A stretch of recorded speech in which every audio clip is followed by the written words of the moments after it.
Today, we're going to talk a little bit about stress.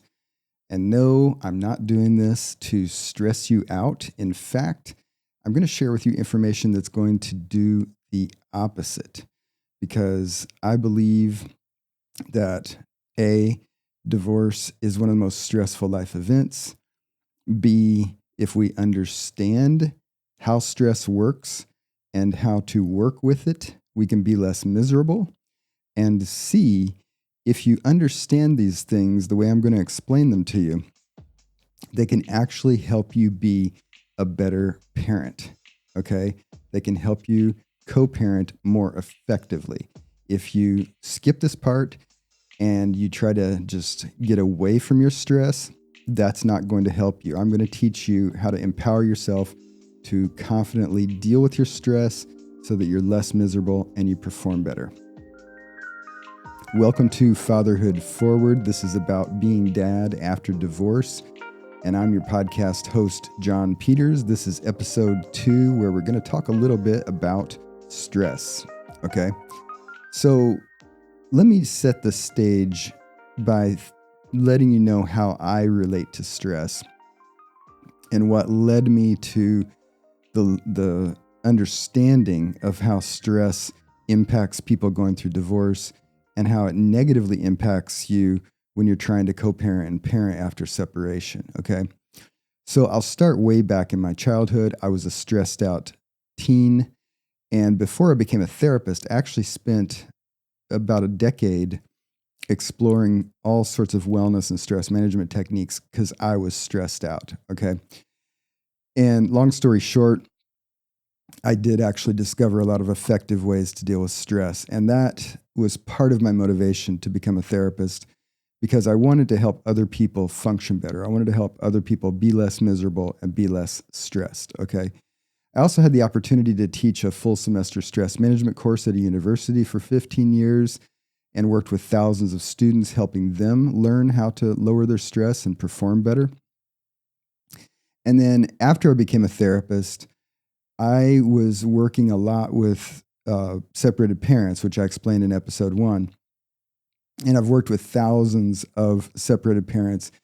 And it became clear to me that a key element of improving how parents deal with divorce and how parents co-parent effectively after divorce was teaching parents some crucial understanding of stress. Okay.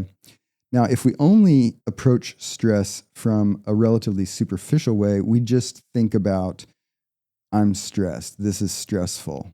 I want this stress to go away. Okay. And that's not bad. That's our doorway into the self-awareness of how stress is affecting us and how it's influencing how we respond to things. Okay. So it's reasonable to think about just the level of why is divorce so stressful? And in fact, as I mentioned in episode 1, divorce is actually one of the top 3 stressors in life events. So if you survey people and you say, what's the most stressful thing that's ever happened to you? Turns out divorce is in the top 3. Okay. And I would argue divorce with children is probably number 1, but the study that looked at that didn't differentiate divorce versus divorce with children. Okay. But why is divorce so stressful?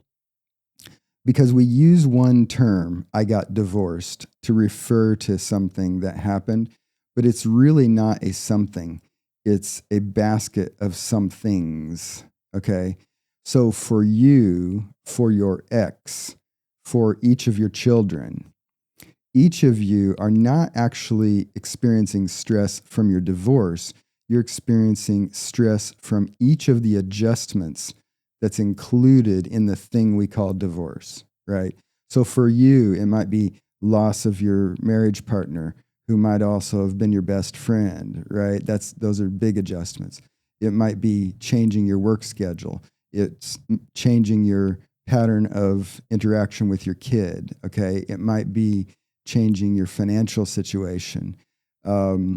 There are many, many changes that go on for each individual in your family through divorce. Okay. So this is the first level of awareness. This is the doorway into exploring, why am I stressed? How am I stressed? How is it affecting me? How am I reacting to it? Okay.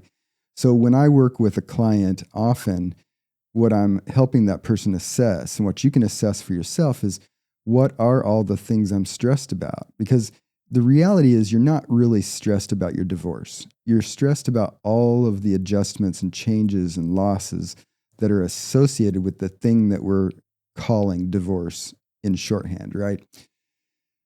So part of it is just having an understanding of what are all the things I'm having to respond to. And again, I'm not doing this just to make you more stressed. Sometimes when people start surveying the sources of their stress, they say, John, this is making me more miserable because I'm now more acutely aware of all of the things and now I'm feeling overwhelmed. Okay. That's not our goal here, but it's a necessary first step to look at what am I actually having to adjust to and how are those things affecting me, right? Now, obviously, I'll say here, if you're feeling so overwhelmed that you just can't function, it might be good to talk to a therapist or someone like me, a coach who can work one-on-one with you to help you function better. Um, but back to thinking about stress, one of the things that I learned back in the day when I was first working with separated parents is that these parents were so stressed that they weren't functioning well, and that was true individually. They weren't functioning well, but it was also true interpersonally between them. And for me, understanding stress was a key to solving one of the biggest problems that I saw that separated parents had, and that was that even really functional people who function well at work and at church and in their community and with friends and with family, even really functional people, if I put the two of them together, so the two parents who are going through the separation, and I observe how they're attempting to accomplish even a simple task, like let's decide when drop off is going to be on Sunday evenings, okay? Within milliseconds of attempting to negotiate that issue, they ramp up into code red level stress, right? And that stress effect derails them because that level of stress derails our brain. And what would be a simple task, in fact, they could deal with more challenging tasks in other contexts with other people, but between those two people, and you've probably seen this, you and your ex attempt to have some sort of conversation about something that should be really straightforward. And you could imagine with somebody else, you could have that conversation and it would be straightforward. But the two of you ramp up into code red level stress and escalate into not being able to accomplish it. And worse, for a lot of the time, escalating into some sort of hostile argument or something. Why does that happen? It's because of stress, right? It's not that you're incapable of having that conversation. You're not incapable of negotiating an outcome because you could do that in other contexts. But you two together push each other's buttons and flip each other out, and you get so flipped out that you can't function together, right? Now, I'm going to talk a little bit about the science of that, but only in a cursory way because in future episodes where I talk more about stress techniques, I'm going to explain a little more of the details of this next concept. But I want you to understand that when we go into code red, so I imagine the stress meter being code green, code yellow, code orange, code red, okay?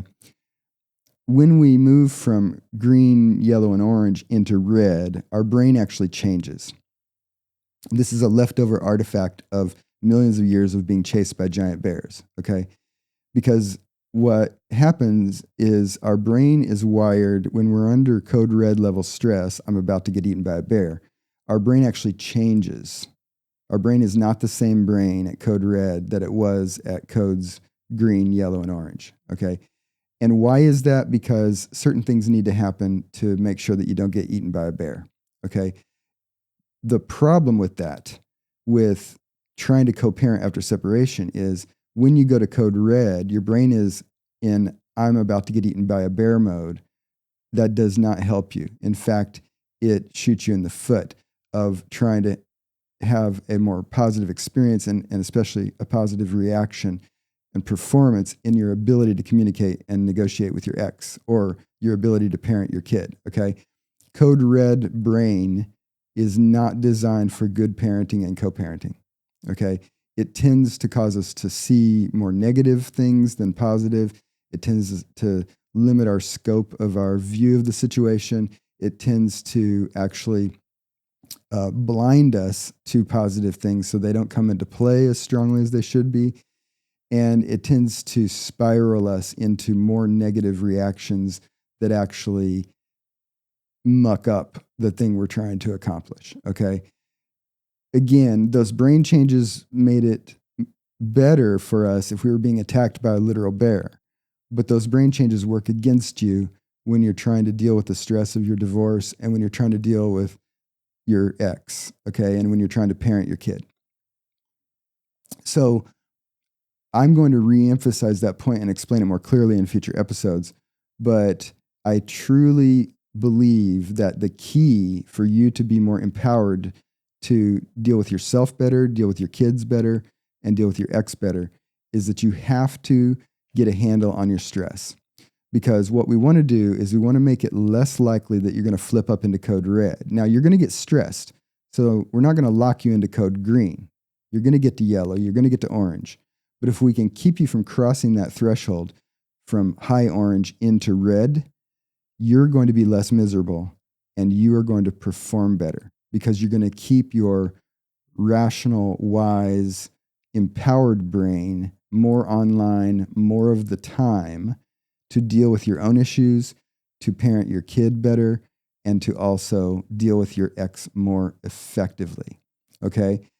I know a lot of people at this point say, yeah, John, I would be less stressed if my ex just wasn't evil, stupid, and crazy. And that would solve it and everything would be fine. Well, if you find a magic wand that magically and quickly will make your ex a saint and behave the way you want, use it. Okay? I don't know where that wand is. If I had one, I would loan it to you. But in the meantime, you have to deal with your ex. You have to deal with yourself. You have to deal with your kid. And if you don't deal with your stress, you're going to be more miserable than you need to be. And you're not going to perform as well as you want to and need to. Okay. Will you eventually figure this out? Yes. Okay. Even if I didn't teach you any more about this, eventually you'd figure it out. But that could be years down the line, okay, if you have to do it on your own. I've spent 40 years studying and practicing and teaching these techniques, and I want to give you the shortcut beyond all of that intense study so that you can implement it today, because the reality is your kid needs you to parent them today. They don't want to wait 5 years or 40 years for you to figure this stuff out, okay, which is why I'm sharing this with you in these episodes. And in subsequent episodes, I'm going to teach you some specific things that are practical, reliable ways to lower your stress. And that includes getting some exercise, dealing with your sleep hygiene, keeping alcohol low, keeping caffeine low, getting good social support, and so on. There are some reliable strategies that you can implement that are going to lower your stress. And as I said, that's going to help you be less miserable, and it's going to help you parent and co-parent more effectively. All right. So this is important because you're going through a stressful time, right? And I want to help you with this. And so listen to the upcoming episodes because I'm going to teach you those specific things that are going to help you be less stressed and help you perform better. Okay. Now, if you like this kind of content, hit the like button below. If you have yet to subscribe to the channel, please hit the subscribe button and keep checking back for future episodes because I'm going to be publishing regularly on this podcast. And also, if you are interested in working with me, I have an online group coaching program. You can enroll anytime. And I have multiple weekly live group coaching calls via Zoom where you can meet with me and get some more direct advice in my coaching community. So I'll put a link for that down in the description. Feel free to check that out. All right. So I'll see you in episode 3, where we're going to start talking about those reliable techniques to lower your stress.